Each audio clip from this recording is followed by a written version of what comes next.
The catalyst was my first business was failing. It was Mm. a consulting firm, and I wanted to help organizations with the remote work transition, and that came out of the pandemic, right? I was still trying to figure out like what is my purpose, what do I want to do, and I wasn't able to keep up, with the Deloittes and the McKinseys. My clients weren't they were great, but they weren't necessarily paying the bills, and so I was like, this is a time for humility. This is a time to figure out, like, I love being an entrepreneur. I want to stay in this space. How can I make this happen? So put the ego aside, talk to my clients and advisors and any other introductions they were giving me in that space, and started digging into some areas that I didn't really have a ton of info on, right?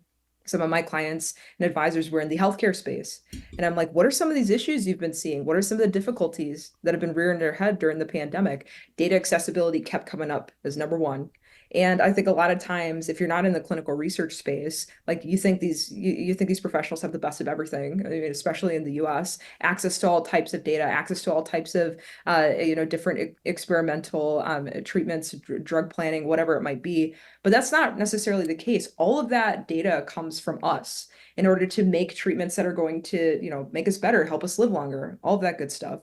And so as I was talking to some more of my client base, I was like, okay, well, maybe we got something here. How do we get people more involved and doing it in a way that's going to be incentivizing to maybe help with this data accessibility issue? So And safe, I would after, and safe, I would assume too. I keep oh, seeing data breaches, yes, privacy breaches, HIPAA yep. violations being thrown out